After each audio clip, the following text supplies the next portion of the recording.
नमस्कार मित्रांनो, मराठी माहिती खजिना या यूट्यूब चॅनलमध्ये आपले स्वागत आहे. संजय गांधी निराधार योजना व दिव्यांग पेन्शन योजना यासाठी नवीन अपडेट माहिती आली आहे. दिव्यांग बांधवांना दरमहा 6,000 रुपये देण्यात यावे आणि त्यांच्या इतर मागण्या पूर्ण करण्यात याव्या यासाठी अनेक ठिकाणी आंदोलने सुरू आहे.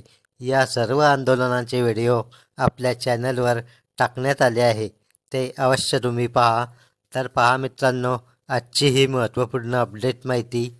विधान भवनाच्या मुख्य प्रवेशद्वारावर धडकले दिव्यांग. लाडक्या बहिणींच्या धर्तीवर 6,000 रुपये देण्याची मागणी. घोषणाबाजी करीत सरकारचे वेधले लक्ष. तर पहा मित्रांनो, लाडक्या बहिणीच्या धर्तीवर दिव्यांगांना महिन्याकाठी 6,000 रुपये आर्थिक सहाय्य करण्यात यावे आणि उपमुख्यमंत्री एकनाथ शिंदे यांची भेट करून द्यावी अशी मागणी करीत विदर्भ विकलांग संघर्ष समितीच्या नेतृत्वात बुधवारी दिव्यांगजन विधानभवनाच्या मुख्य प्रवेशद्वारापुढे धडकल्याने खळबळ उडाली. तर पहा मित्रांनो, विधिमंडळाच्या हिवाळी अधिवेशनाच्या पहिल्याच दिवशी समितीने मोर्चा काढला होता. त्या मोर्चात काही काळ तणाव निर्माण झाला होता. मोर्चादरम्यान प्रशासनाकडून त्यांना कुठलीही सकारात्मक प्रतिसाद मिळाला नाही. परिणामतः त्यांनी बुधवारी थेट विधानभवनाच्या मुख्य प्रवेशद्वारापुढे धडक दिली. यामध्ये त्यांनी महिन्याकाठी 6,000 रुपये आर्थिक सहाय्य करण्याची मागणी लावून धरली. याशिवाय उपमुख्यमंत्री एकनाथ शिंदे यांची भेट घालून देण्याची मागणीही केली. बराच वेळ दिव्यांगांनी प्रवेशद्वारापुढे घोषणाबाजी करीत आपल्या मागण्या ताणून धरल्याने पोलीस प्रशासनास चांगलाच ताप वाढला होता. तर पहा मित्रांनो, या मोर्चाच्या वेळी आमदार राम कदम यांनी मध्यस्थी केली. विधानभवनाच्या मुख्य प्रवेशद्वारापुढे सुरू असलेले दिव्यांगांचे आंदोलन लक्षात घेता भाजपचे आमदार राम कदम यांनी मध्यस्थी केली.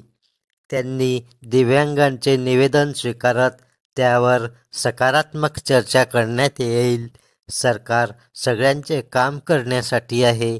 दिव्यांगांचे मुद्दे निकालात काढण्यात येतील असे आश्वासन त्यांनी त्यावेळी दिले. तर मित्रांनो, या आंदोलनाचे फलित मिळाले. आंदोलन सुरू असताना भाजपचे आमदार राम कदम यांनी सरकारच्या वतीने येऊन दिव्यांग निराधारांचे निवेदन स्वीकारले. त्यावेळी त्यांनी सरकार व आंदोलक यांमध्ये मध्यस्थीची भूमिका केली. त्यांनी निवेदन स्वीकारून सकारात्मक चर्चा करण्यात येईल. आमचे सरकार सगळ्यांचे काम करण्यासाठी आहे. दिव्यांगांचे प्रश्न, समस्या, अडीअडचणी चर्चा करून सोडवण्यात येईल असे आश्वासन भाजप आमदार राम कदम यांनी दिले. तर मित्रांनो, आता लवकरच शासन या प्रश्नावर चर्चा करून आपले मानधन 6,000 रुपये वाढवून मिळेल. संजय गांधी निराधार योजना व दिव्यांग पेन्शन योजना व इतर वृद्ध निराधारांना 6,000 रुपये पेन्शन मिळणे आवश्यक आहे. सरकार नक्कीच या प्रश्नावर निर्णय घेईल आणि आपले मानधन 6,000 रुपये करण्यात येईल अशी आपणही सकारात्मक आशा करूया. तर मित्रांनो, अशा प्रकारे आपल्या 6,000 रुपये पेन्शनवाढीची मागणी हिवाळी अधिवेशनात दाखल झाली आहे. त्यावर नक्की सरकार विचार करेल, निर्णय घेईल. तर मित्रांनो, अशाच प्रकारच्या नवीन अपडेट माहितीसाठी आताच चॅनल सबस्क्राईब करून ठेवा. बेल आयकॉन नक्की दाबा. धन्यवाद. जय हिंद, जय महाराष्ट्र.